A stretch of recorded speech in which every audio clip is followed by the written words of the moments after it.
technologies. And co-hosting with me is Praise Young. Praise, do you want to introduce yourself to us? Okay, my name is Praise Young, a master's degree, or rather master's in view student, data analytics and technology. I have the honor of co-hosting this first day of the November to Remember. Thank you all for joining. It promises to be an interesting session. And I will see you along the talk. Thank you for coming. Oh, okay, so welcome once again. I would like to know, has there been anyone who has been part of the last 2 editions of the November to Remember? Anyone at all? You can raise your hand. By reaction, yeah, I can see Sam Johnson. Hello, welcome to the program. Okay, so 19 people. We are still expecting more people. Invite your friends, remind them it's time to show up because we have a lot to learn and discuss today. So November to Remember is one of the talks we organize at the University of Bolton, and is hosted by the head of School of Arts and Acting, and also the head of School of Creative Technologies, Sam Johnson, who we have in our presence today and will meet very shortly.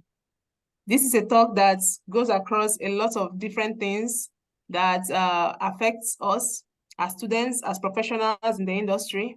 We have talks designed for areas like research, increase of research excellence. We have talks on funding. If you're interested in funding, how you are able to collaborate and make that happen. We also have talks on career development, volunteering, the PhD journey. There'll be someone talking us through that, a personal experience. Talks about cybersecurity and innovation, career navigation and employable skills, and a lot of other interesting talks that is going to hold your attention throughout the duration of this series. This is going to be a 2-week series starting today, and we are about to get started. So before we get started, I would like to call on Sam Johnson, the head of the School of Creative Technologies, to please give us a welcome speech. Hello, ma'am. Hello, thank you very much, Clara. And thank you everybody for inviting me once again to be part of November to Remember. As you asked, I have been here since the inaugural November to Remember session, and have had the pleasure and privilege of hearing some really fascinating talks from experts, both from global locations and also from within the University of Bolton. So I know those of you who are joining us, and there'll be more joining us later this evening, will find all of the talks incredibly stimulating and useful. But also I think what's important to emphasize, you can see from the range of talks that are available from the poster there, it's not just the subject specific discipline related sessions that are of real value. I found over the years, I can now say over the years, what we've seen are some fantastic sessions on the way in which we can all develop, all of us, our transferable skills, how we can professionalize what we do, how we can expand our own horizons in many, many ways. So I think the talks can be useful to both staff, to managers, and also to students who are participating. So it's a real benefit for everyone to engage and participate. And before we begin the series, I'd just like to thank everybody who's involved, both in delivering, hosting each night, but also coordinating. And of course, our fantastic guest speakers, which we'll hear a little bit more about now. So let's make this another fantastic November to Remember. And thank you for inviting me. Thank you very much. Thank you for gracing us with your presence. So we are going to kick off on a very strong start. Our special guest for today is going to be Dr. Vishnu Pendyala, and he's going to take us on a very, very interesting topic. I mean, throughout the modern technology today is surrounded by a lot of talk of AI, a lot of talk of artificial intelligence, machine learning, and all that stuff. And today, Dr. Vishnu Pendyala is going to do justice to machine learning application and sustainable development. I'm going to call on my co-hosts to help us read out a profile on the guest speaker so that you know exactly what you're expecting and the caliber of person that is speaking to you today, so that you also know that you have to pay a lot of attention, because there are a lot of things you could grab, a lot of things that could influence your career journey, a lot of things that could make you maybe a spark of interest or something in machine learning, and that would be awesome. I suppose it's going to be. So Prezion, can you please help us with his profile? Thank you very much. Yeah, Dr. Vishnu Pendyala is a seasoned technical leader, a faculty member in applied data science, an IEEE Computer Society Distinguished Contributor. During his recent third-year term as an ACM Distinguished Speaker, and before that as a researcher and industry expert, he gave numerous invited talks ranging for about 50 plus, and conferences, faculty development programs, and other reputable forums. He has over 2 decades of experience in software industry in the Silicon Valley. Dr. Pendyala received his PhD, his MSc, and BE degree in computer engineering and an MBA in finance from India and US universities. Dr. Pendyala has authored a book, Veracity of Big Data, and this book is available in several libraries, including those of MIT, Stanford, CMU, the US Congress, and internationally. His other 2 books on machine learning and software development are also well received and are included in the Library of Congress and other reputed libraries.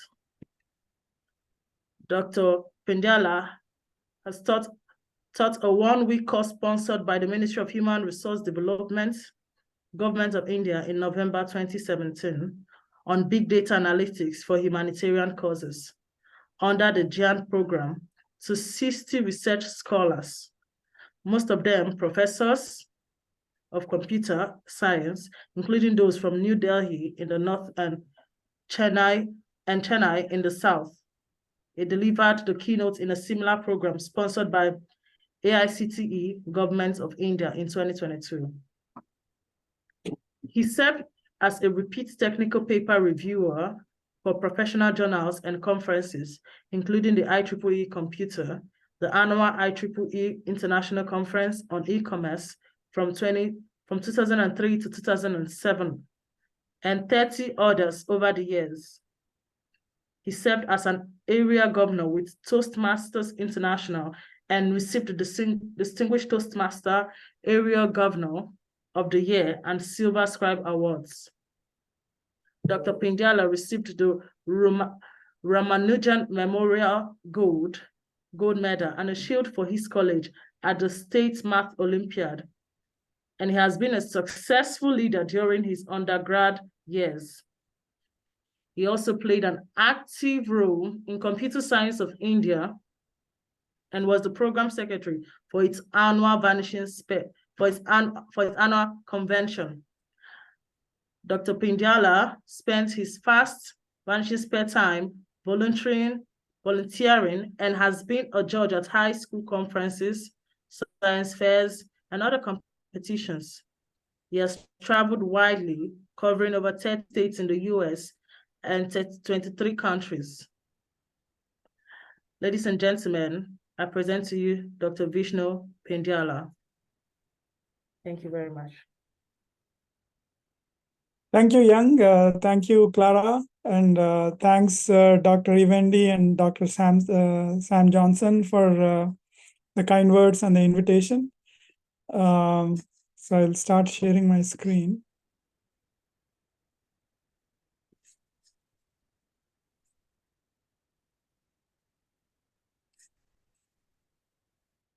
Okay, hope everyone is able to see the screen, the slides.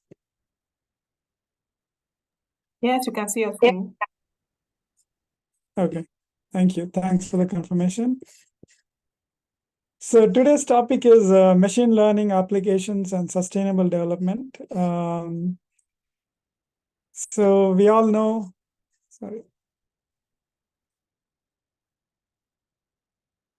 So we all know United Nations has come up with these 17 Sustainable Development Goals. So these are the features of sustainable growth.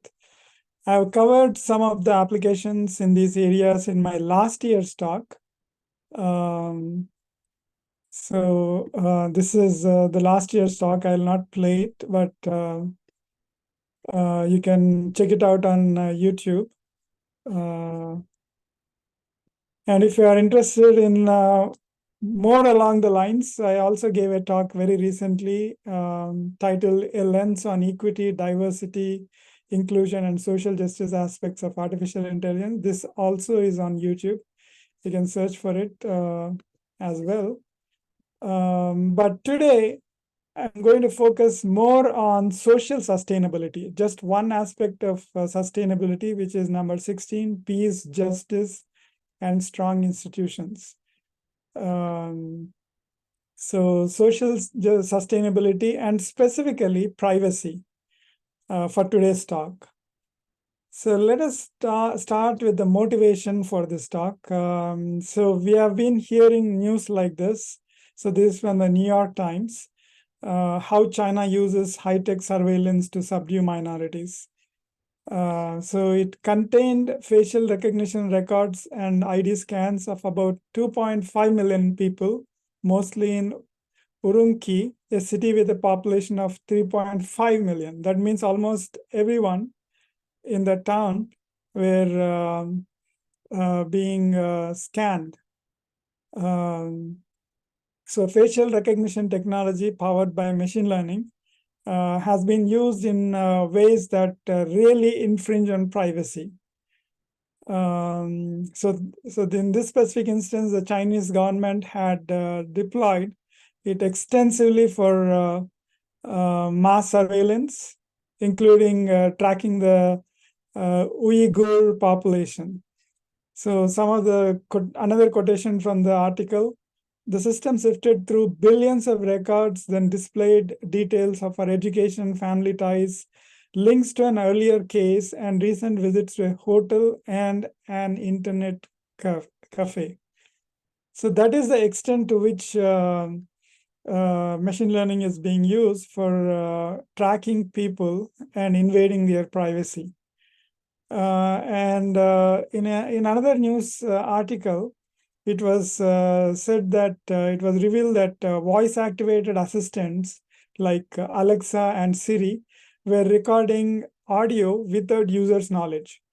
These recordings were often reviewed by human contractors working for the companies for quality control. So one of the quotation from the news article says that there have been countless instances of recordings featuring private discussions between doctors and patients, business deals, seemingly criminal dealings, sexual encounters, and so on. These recordings are accompanied by user data showing location, contact details, and app data. So some of this is privileged information, you would have noticed, right? Like between the doctors and patients and things like that. So unfortunately, the privacy was violated here as well. But before we proceed further, let us first see what machine learning applications are all about. So machine learning is an approach from generalization to personalization. That means we analyze many data items in a data set and apply to one test data item. So we observe a lot of people, and then we decide a new person X comes, and we conclude based on the learning that we had from the data of a lot of people that this person X is 90% of the time polite, 83% magnanimous, and so on and so forth. So we tend to classify the person as good or bad. I mean, this is what happens in all our minds mentally when we judge people, but we could do that using machine learning as well. So the data on which we train the model is called training data, and the data on which we test the model is called the test data. The new data that comes in is called the test data. But what if we analyze many data sets like this, 1, 2, 3, 4, 5 data sets or more or less, multiple data sets, and identify one or more in that particular data set?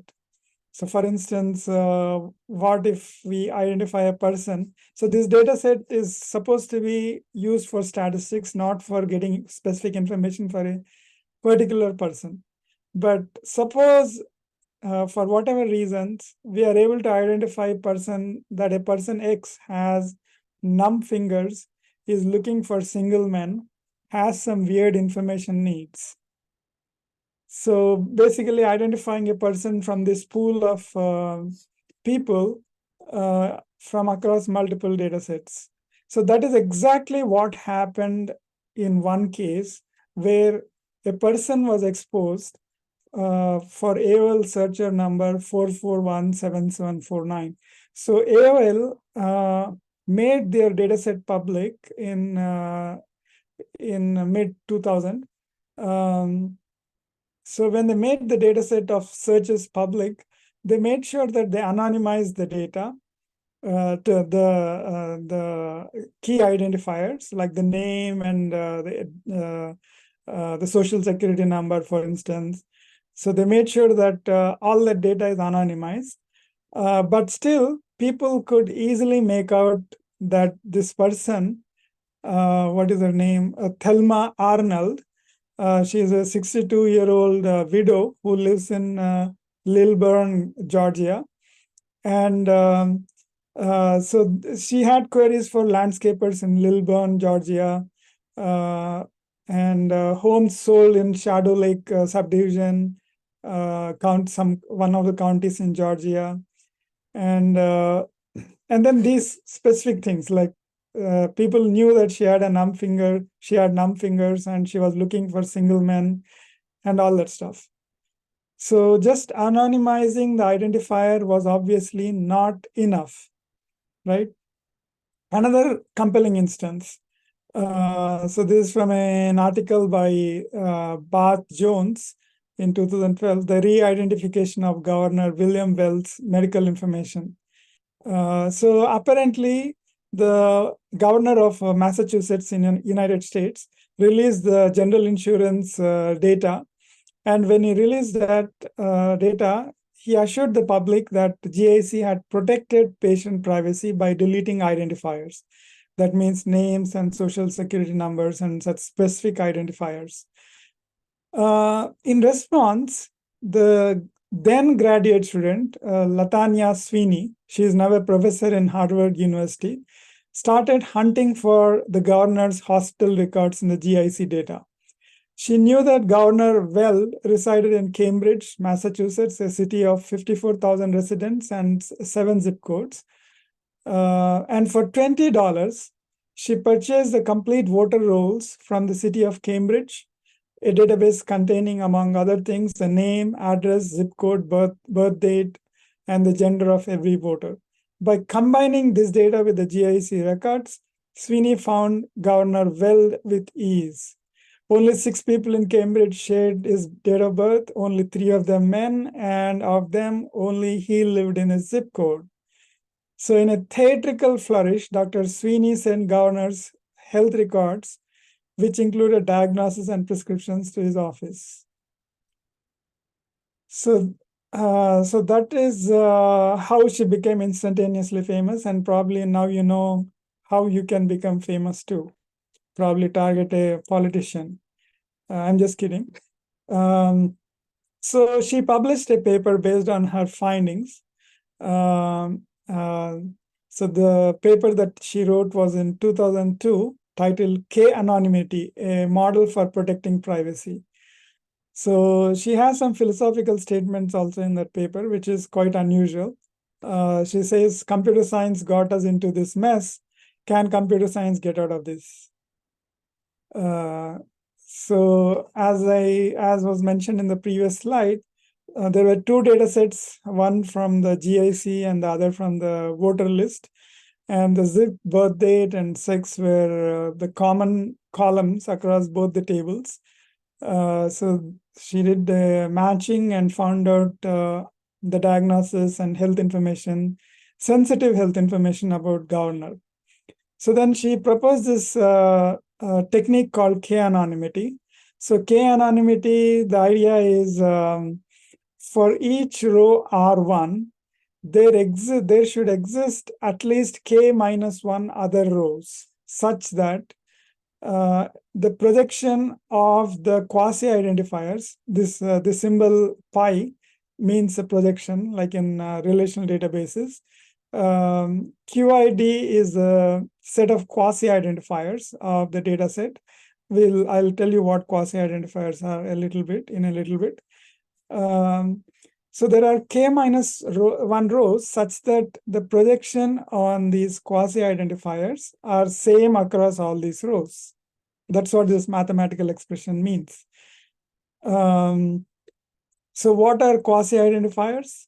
So quasi-identifiers are not really identifiers. So we already know key attributes like name, social security number, but there's another class of quasi-identifiers.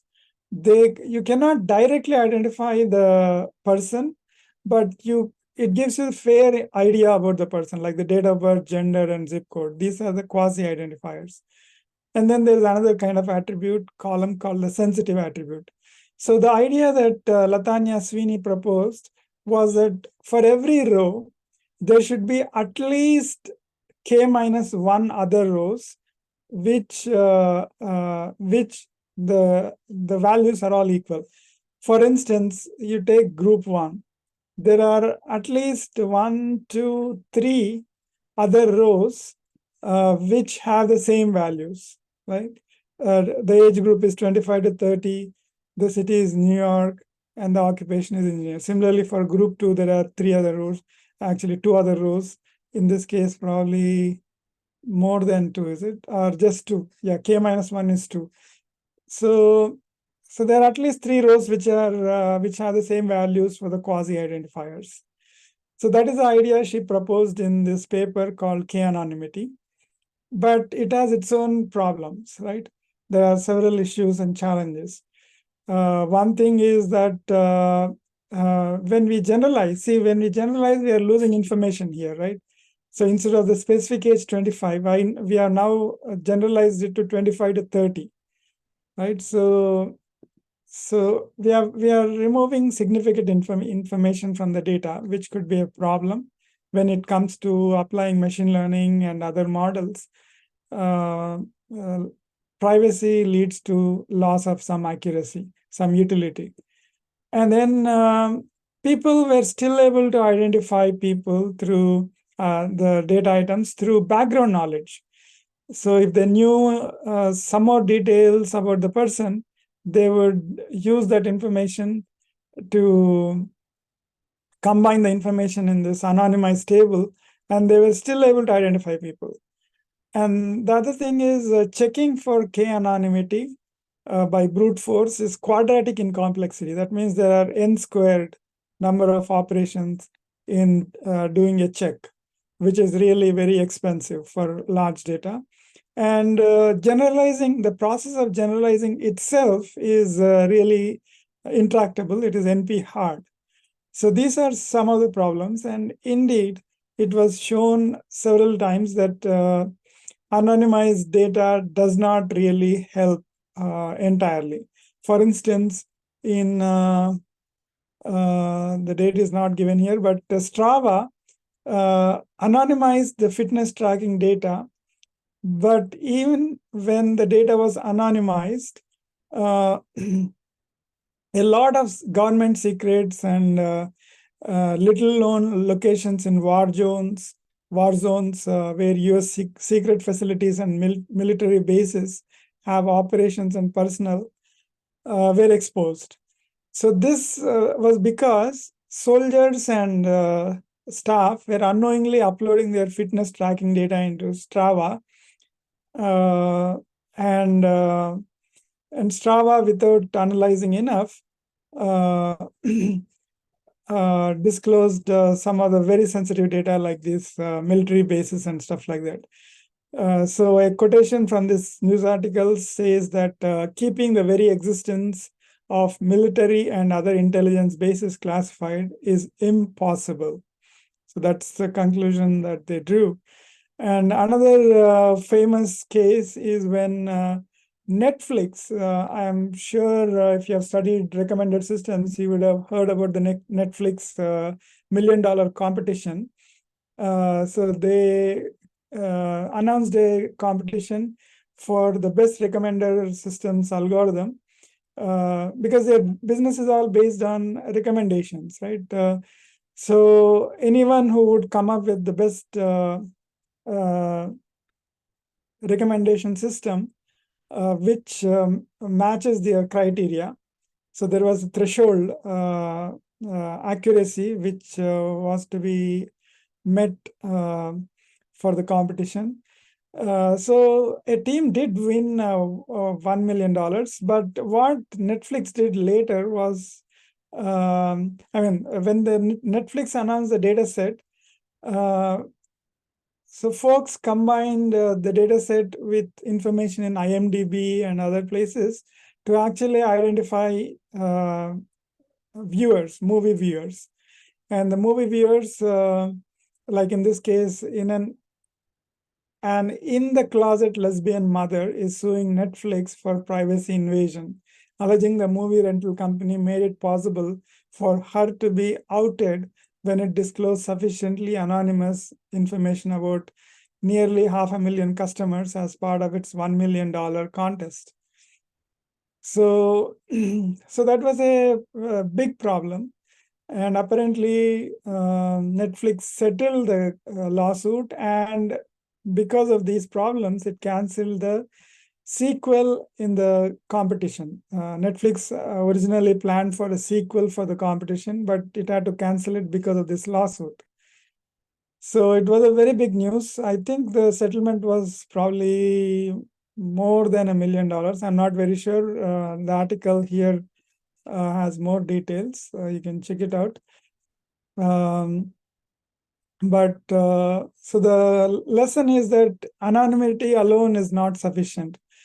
Interestingly, I recently heard a talk show where one of the experts, privacy experts, was saying that the biggest threat to privacy is from the professors, from the researchers.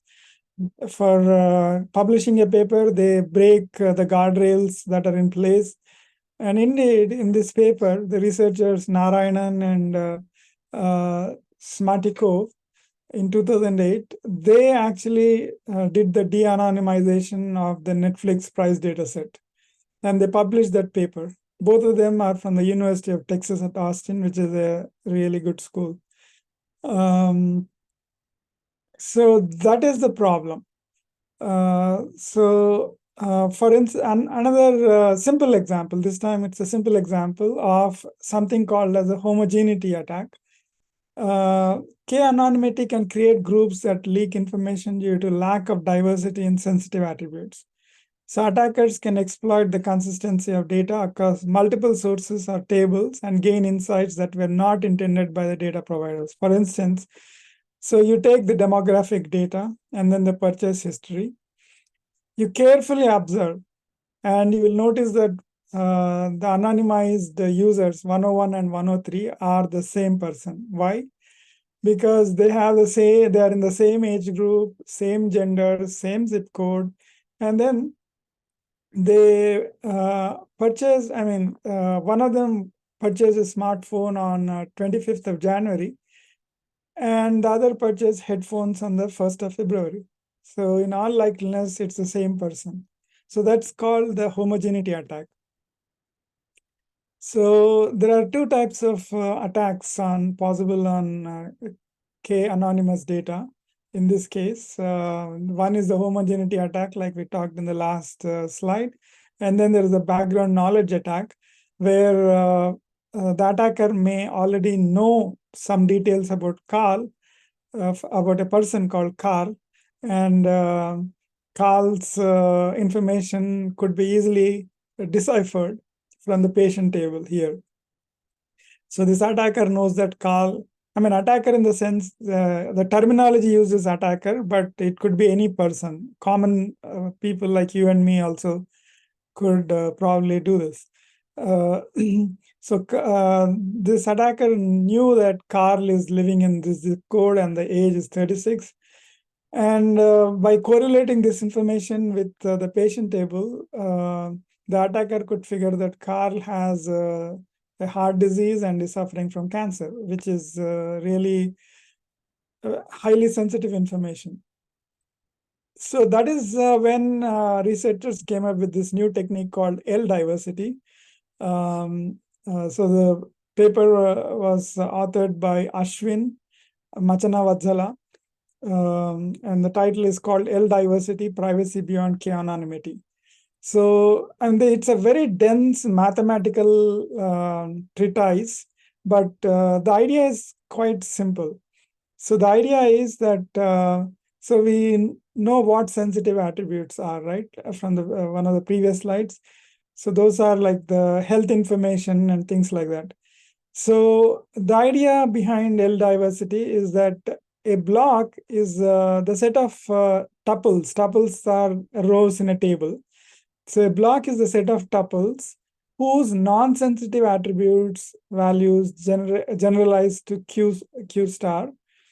And the block is L diverse if it contains at least L well-represented values for the sensitive attribute S. So that's what it means. And if every block is L diverse in a table, then the table itself is called L diverse. So that's a very simple idea, but a lot of math behind it. So it provides privacy even when the data publisher does not know what kind of knowledge the adversary possesses. And trivially, every table is satisfies the one diversity. So what does well-represented mean? Well-represented has multiple meanings, but in its simplest sense, well-represented means unique, distinct values. That means we are saying that the sensitive attribute, there should be L number of unique, distinct values in that block, right? So there are, like I said, there are multiple meanings for well-represented provided by the authors of the paper. The simplest is that the values are all distinct within a block. And the second idea is entropy, in terms of entropy, information theoretic definition. But they all lead to the same thing. There should be enough diversity in the sensitive attribute. So if you know decision trees, if you have studied decision trees in machine learning, you would know, or for that matter, communication techniques and things like that, information theory, where information theory is used, you would know the concept of entropy. So they are saying that, the authors are saying that the entropy in the column, a sensitive column, should be greater than log of L. So that is the definition, second definition of well-represented. And there's a third representation also. But the general idea is that there should be enough diversity in the sensitive attribute. So let us look at an example.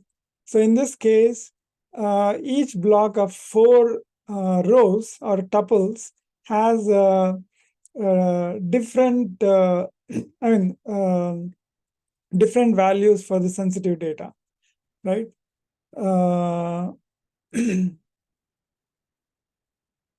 So in the right-hand side, there is 3 diverse, because there are at least 3 distinct values in the sensitive column. So this also is not without limitations. First thing is, it does not provide quantitative measure for privacy. Like we want to know, if you want to know, if you want to measure how much privacy that we need to provide, there's no quantitative measure for that.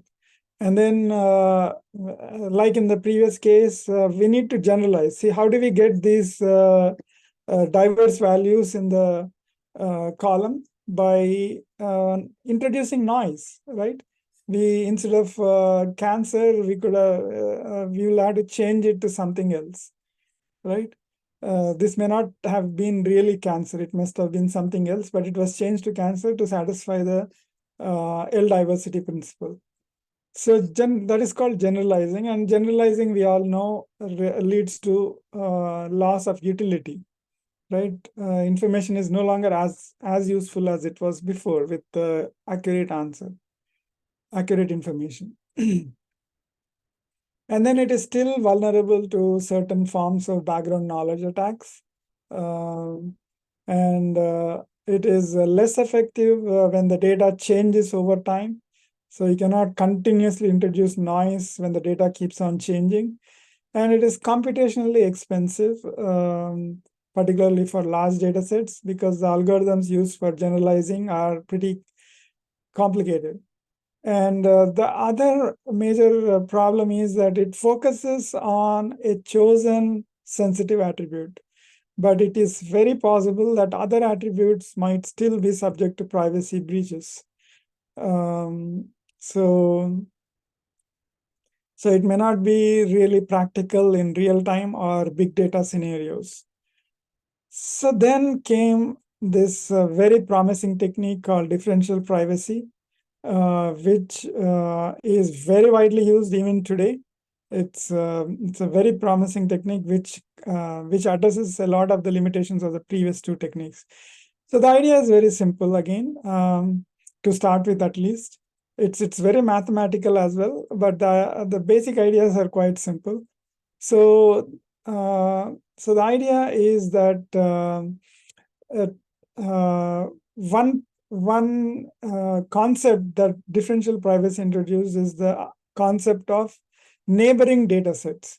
So here, DB1 and DB2 are neighboring data sets. So what does a neighboring data set mean? So DB1 and DB2 are identical, except that DB1 has one additional person's data compared to DB2. So in this specific case, John Doe's data is present only in DB1 and not in DB2. So the question that the differential privacy tries to answer is whether the adversary can reliably identify John Doe from these two data sets, right? So the adversary can make Q queries.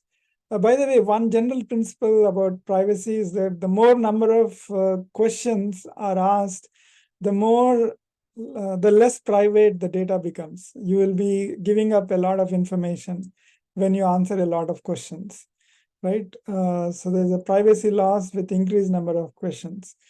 For instance, you would have all played a game called Bullseye, or sometimes it's called Akinator. So the idea is you keep on asking questions and you guess the name of the person in another person's mind, right? By asking questions. So the more questions are answered, the more information we divulge. Differential privacy basically states that given two neighboring data sets, D1 and D2, the difference is Joe's data. When we do analysis on D1 and D2, the answer should be more or less the same, should be approximately the same. For instance, and this need not essentially be a machine learning model, it could be a simple thing like average, right? So you're computing the average of scores of the students in database D1 and averages of scores in dataset D2. The averages with or without Joe's data should be more or less the same. Why? Because if there's a lot of difference between these answers, you can easily guess Joe's score, right? From the averages of the two data sets. So the idea is that both of them should be the same. So what does that mean?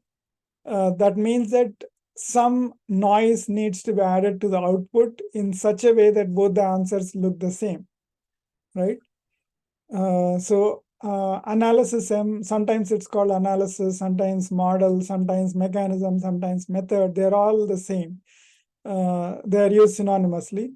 So differential privacy applies for all such mechanisms. M, analysis M satisfies differential privacy if for all D1 and D2 which differ in one individual's data, answer A and answer B are indistinguishable.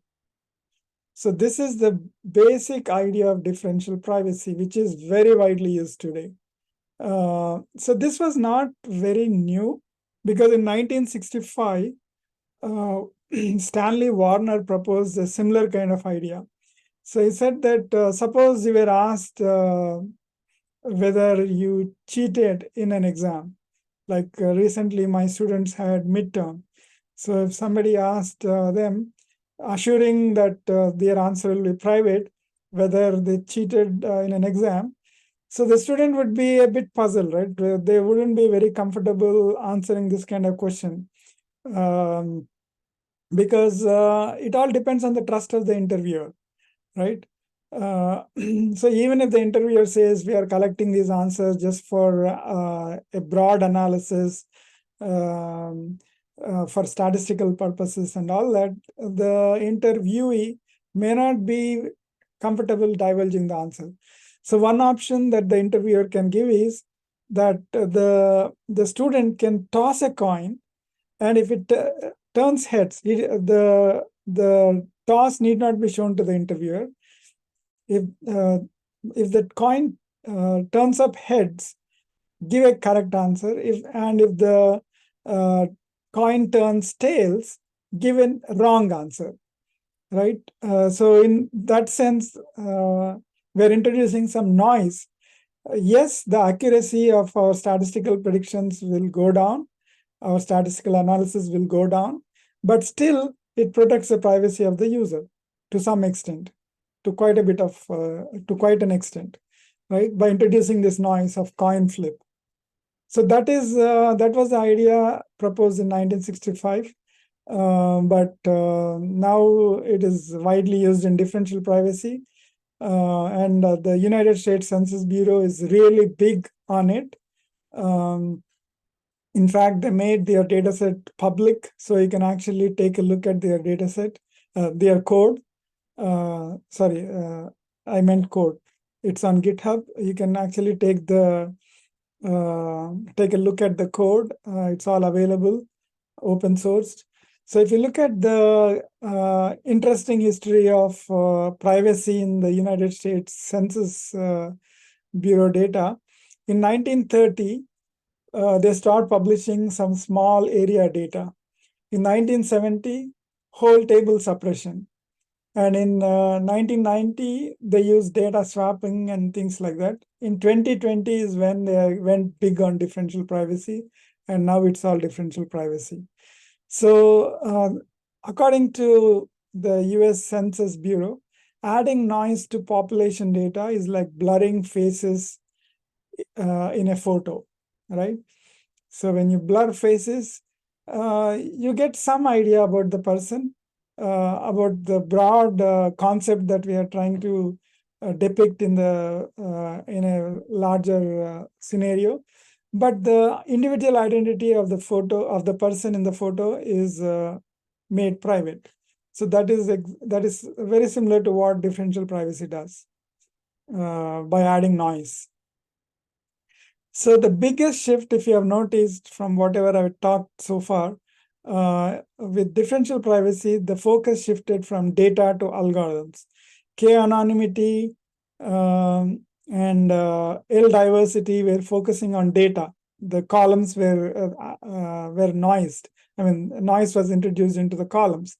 But with differential privacy, the noise is introduced to the outputs of the algorithms.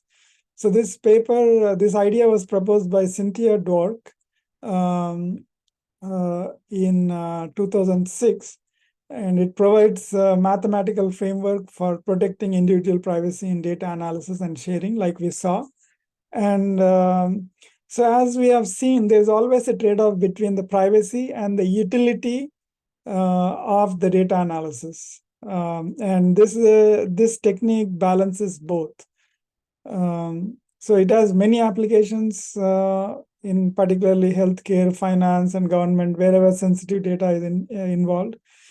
And we already talked about the neighbor data sets, the concept of neighbor data sets. And the mathematical expression of this idea of differential privacy is that a mechanism M, it could be a machine learning model, or it could be as simple as a simple average of the data. So a mechanism M satisfies differential privacy if for all neighboring data sets X and X dash and all possible outputs S, the probability of the mechanism M returning a value S on dataset X and the probability of the mechanism M returning S on dataset X dash, the ratio of the two will be less than or equal to e power a small epsilon. So in other words, the randomness built into M should be enough so that an observed output from M will not reveal which of X or X dash was the input. So that is basically the idea. So M's output will be pretty much the same with or without the data of any specific individual. So that is the idea. So here's an example. If M be the average, right? If M is the average, like we talked, it could be a machine learning model, but in this case, it's a very simple example of M being the average, and X is the scores of the students, and X minus X dash is a score of student John. That means John is present in the data set X, but not in X dash. If we are told that average of X, the data set X is 75, and the average of X dash is 80, we can easily compute John's score, right? So that is really bad privacy. We need to add noise into the averaging mechanism so that both the averages differ only slightly. So that is the idea of differential privacy.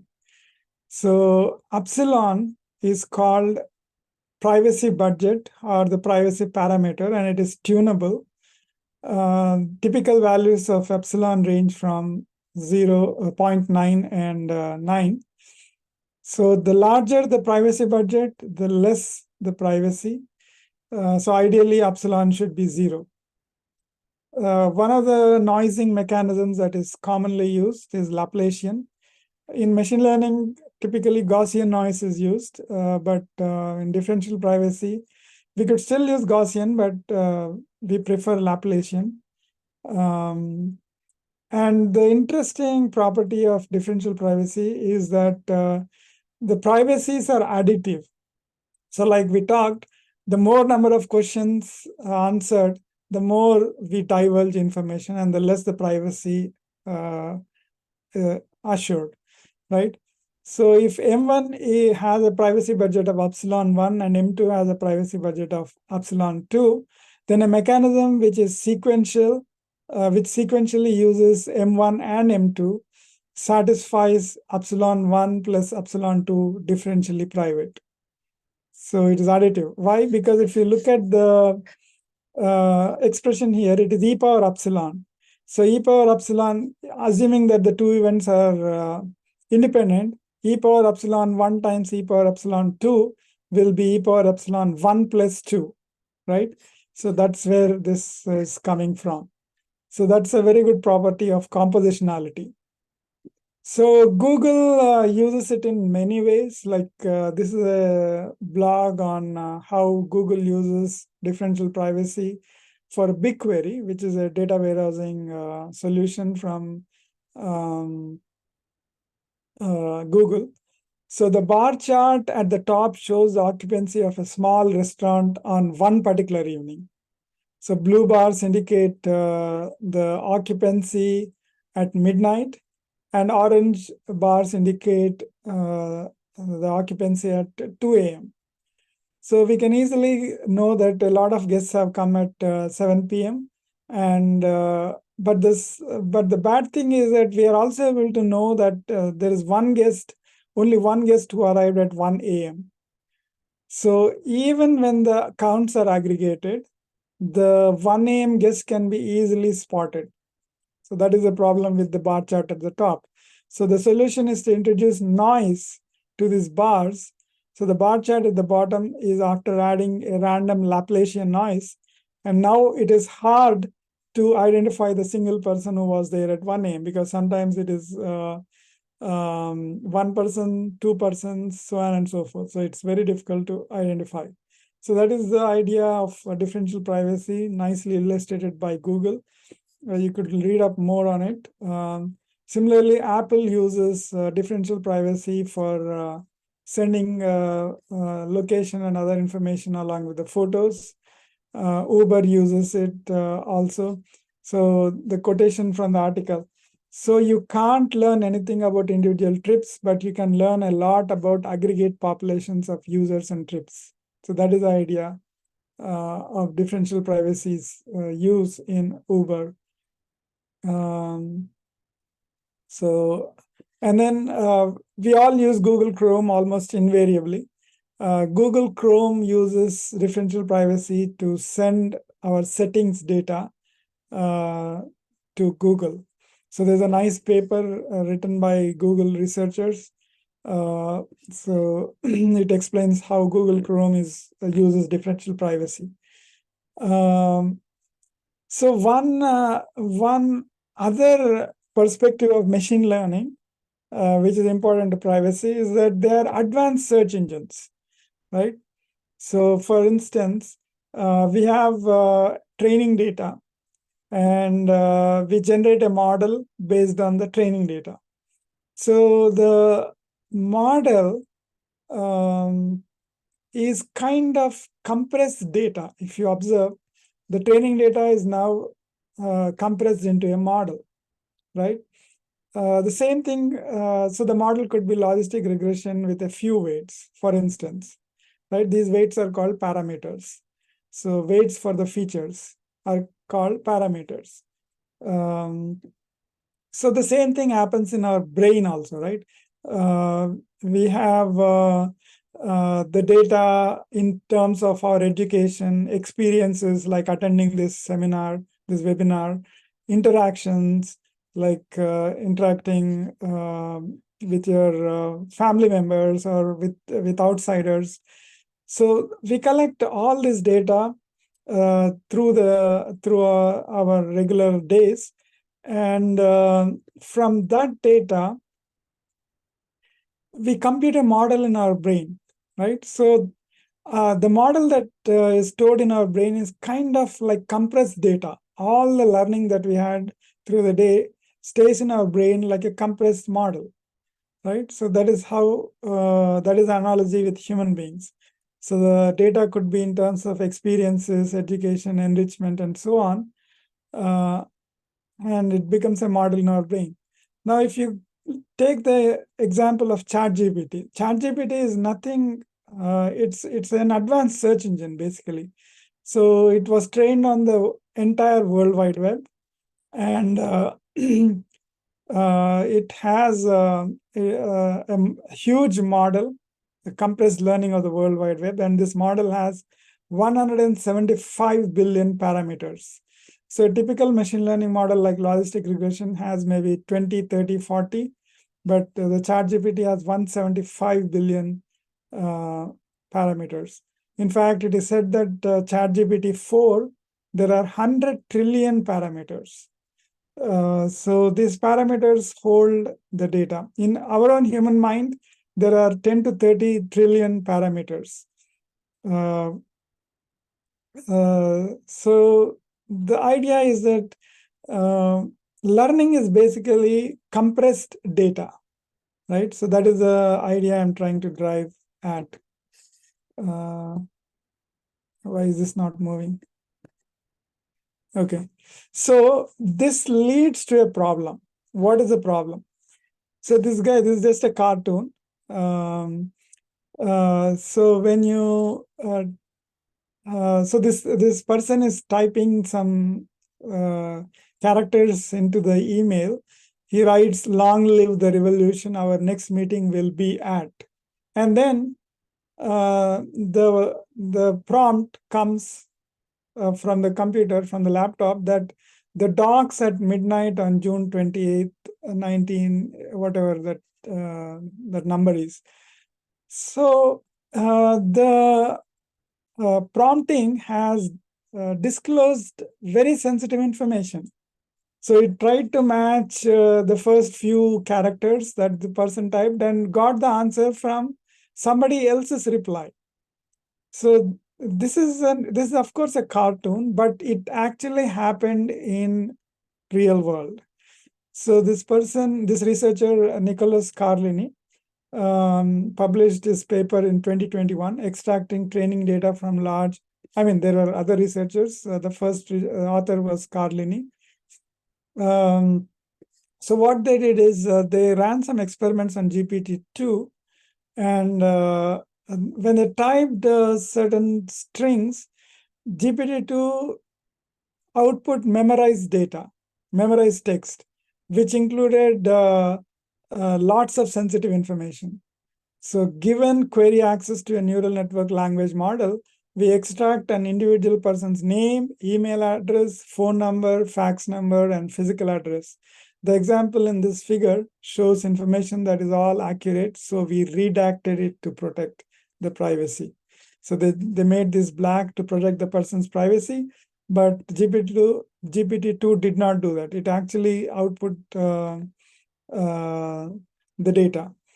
So based on these kind of things, the courts in United States, there were instances when they ordered to remove the data from the models. Like in this case, the order reads, "The following order provisions apply to Edmondo, but they merit the attention of others in the ed tech industry.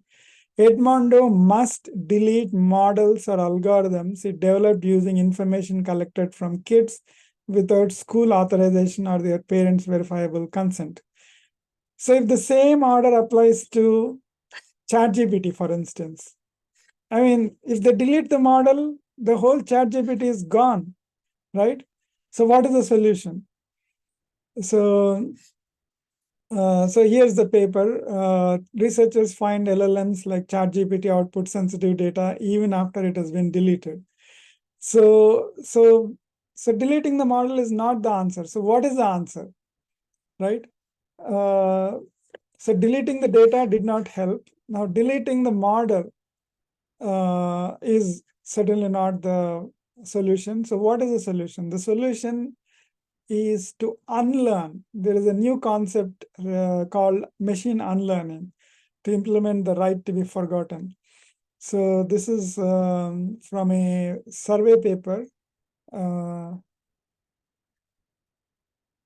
Yeah, I think it is from a survey paper. I seem to have oh no, it's from a paper titled "Machine Unlearning." So machine unlearning is a process of deliberately removing or updating knowledge or data from artificial intelligence models and systems. So the use cases, there are many wherever privacy preservation is required. So the problem is very similar to that of data privacy, differential privacy. But in this case, epsilon must be 0. That means the person's data should not at all be there in the model, in the mechanism. So epsilon in differential privacy could be anywhere typically between 0.9 and 9. But in this case of machine learning, we want it to be 0. So the naive approach is to retrain the model from scratch, but that is very expensive. Imagine ChatGPT retraining ChatGPT. It is really expensive. So the challenge is, there are quite a few challenges in this, but the goals are comparable accuracy, minimum time unlearning, and so on and so forth. So the idea of machine learning is basically come up with a model. So the original model is generated using the unlearned data and also the remaining data. So through the process of machine unlearning, we come up with a model. This model should be as similar as the model that may have been generated using retraining on just the remaining data, without the data that has been asked to be removed, right? So that is the idea of machine unlearning. So there's a paper. It's a very simple technique. This is one of the simplest ways that the literature demonstrated machine unlearning. So sharded, isolated, sliced, and aggregated training for faster unlearning. CISA, it is abbreviated CISA, SISA. So the idea is to break the data set into shards, like in NoSQL databases. And then it's almost also similar to the concept of federated learning. You generate models from the shards, each of the shards. And if the specific information to be deleted is in one shard, you just retrain that particular model, not the other ones. So that simplifies, that makes it computationally more feasible. So I'll conclude by talking a little bit about the big news from last week from the United States White House, the executive order from the President of the United States. The executive order proposes new standards for AI safety and security. I will probably not go into the details, but there is a lot of stress on protecting Americans' privacy, equity, and civil rights. There are a number of clauses in the order which make sure that the Americans' privacy is protected. That means this is going to be a very intense area of research going forward. So something to look forward to. So that's all for today's talk. I think I am out of time. So you can always contact me. I'm on social media. I'm quite widely on the internet itself. So you're welcome to collaborate with me on these or any other projects. So this is my website, and I'm open to any questions. Any questions? Okay, that has been a very interesting and thorough talk from Dr. Vishnu. I'm guessing you could talk on and on if we let you go, but is there anyone with any questions regarding what we have talked about now? Any questions at all that we can handle?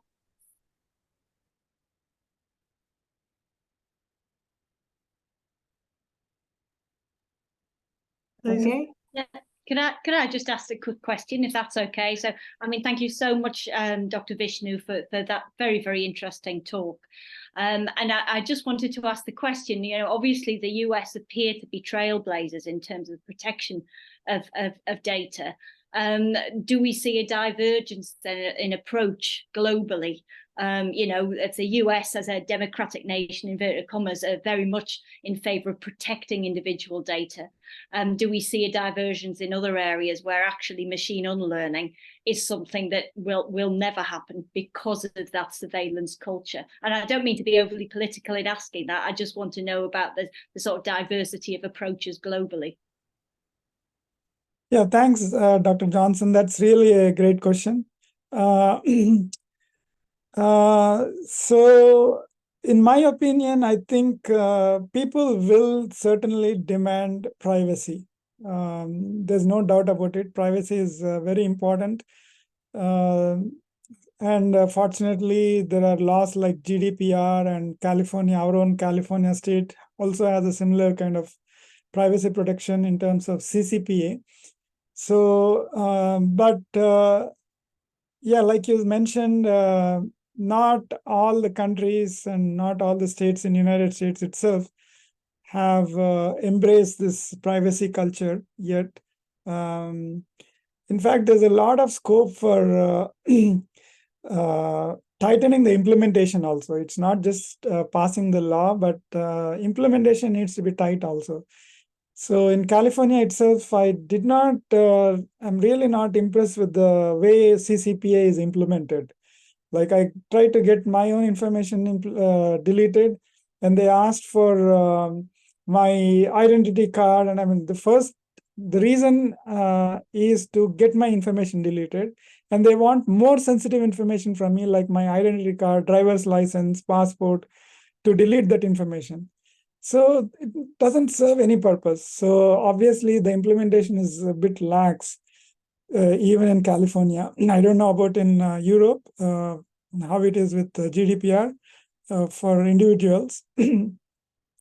But I think the citizens will certainly demand privacy, and the governments, at least a few governments, will probably not yield that easily, that we are already seeing in certain countries. So that is my take on it. Thank you, Doctor. Thank you.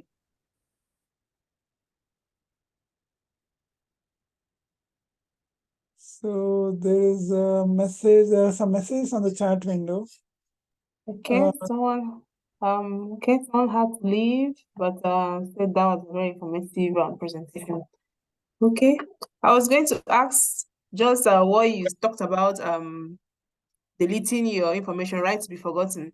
So I was going to ask if you are actually going to be forgotten if you asked, because if everybody, or how do I put it, if you have the right to be forgotten, is it every website that is going to uphold it, your medical records leaking and all that?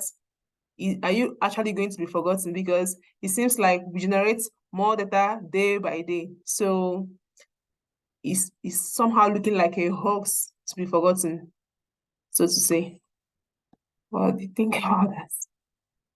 Yeah, I think, it is certainly difficult, but Google, if you have noticed, Google announced that if we bring to their notice that our email addresses or any sensitive information like quasi-identifiers are present, they will delete that information from their search results. So it is already, some of the companies are already ensuring the right to be forgotten. But yeah, it's like you pointed out, I think it is a difficult task, and hopefully there's a whole industry, trillions and trillions dollars of money involved in the data business, right? So privacy will certainly eat into their profits. But let us hope that it'll get implemented. Is there any other person with a question? Any other person that has a question? Okay. In the absence of any question, can I call on Dr. Celestine to take it up from here? Call back Sam. Sam will have something to put. Okay. Okay, so is it over to me? Well, I just want to say a huge thank you, Dr. Vishnu, once again. That was a fascinating and such a very, very important topic. And obviously, you know, as a layperson in this field, I do think it's fascinating, the notion, you know, the whole concept of the right to be forgotten, because historically so many groups, agencies, charities, nations want to be remembered. So it's quite an interesting notion, isn't it? The right to be forgotten. I think it's a very, very interesting point in time that we found ourselves at. Sorry, I think I can see another question here. So is that Luther that wants to ask a question? Yes, please. All right, thank you very much. So my question is on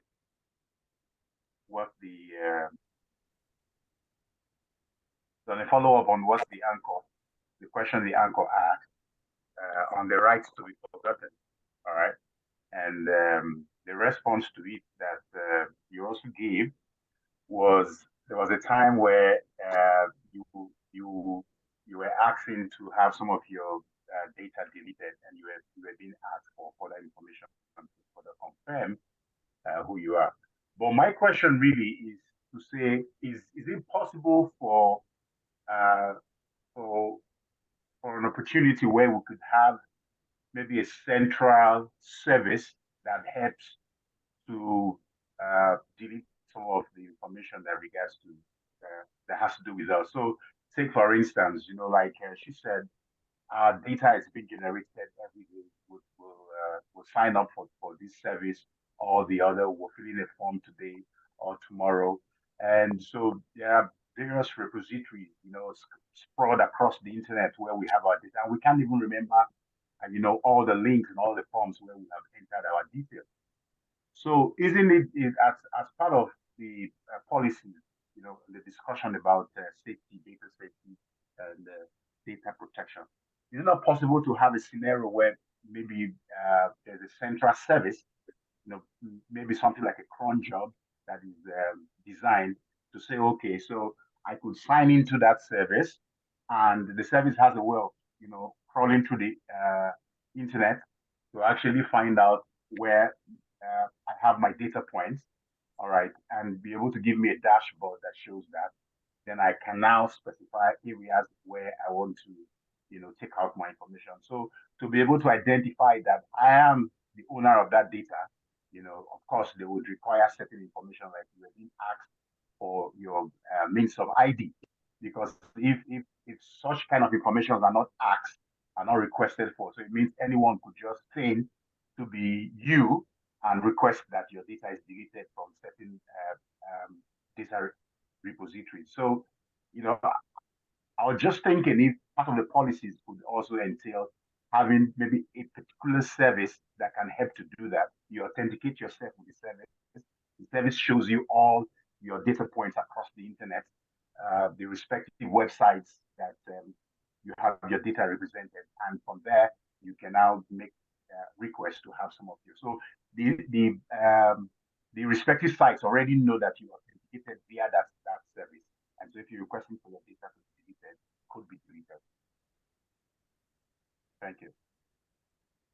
So I think if I understand the question, so you're asking if there could be a centralized facility which would coordinate the deletion of all our information on the internet, right? And I think there are already some services which do this for us, but they are for a payment. I don't think it is for free. I certainly remember at least one such service because I was looking through this kind of, I also had a similar kind of question. So I was curious and I started looking for them. And I found the service, but it was a bit expensive for the effort. That's what I thought. But yeah, hopefully there'll be more such services in the future and it will become much more affordable. And but you have a point. There should be a central agency like the district attorney's office, which should be taking our requests, and they can verify us and make sure that the information is deleted. I'm more comfortable providing my driver's license to the district attorney than to a private website to get my information deleted. So yeah, there is certainly a use case in what you proposed. I think citizens should be asking for it. Then it might become a reality one day. Thanks for the great question. I think the problem is in the course of trying to make your data protected, you're actually giving your more data. Exactly. So that is the world we are living in. So it's better to just keep one. Someone told me, how is the best way not to be hacked? I said, don't be on the internet. But the fact is, even if you're not on the internet, somebody will put you there, even when you're not there. And then you come out, you're like, okay, you're on Facebook without you signing to be on Facebook, or without you signing to be on Instagram. So there's no two ways. If you don't want to be there, they'll put you there. If you're in there, they will locate you. So that is the world we are in. But we are trying to make sure we use the data in a positive way. Especially if you say you don't want to be forgotten, then we'll have a whole lot of people committing suicide. Nobody checking up on them. No medical care, they have data because they want to check their medical care, know how much they can budget. Politicians know how much they can budget for you. That is in a good world, where we expect everything to be nice. So if we develop machine learning for nice place to reach out people in the localities, in the city, to have adequate representation and adequate care, But the thing is, the other people who are trying to make sure that the positive side will also have the negative side. So there's no two ways. You run away from the devil in the left, you meet the other bigger devil in the right. That is machine learning. Thank you. Over to Sam. Okay, well, thank you very much. And thank you for the questions that really opened up the conversation there as well.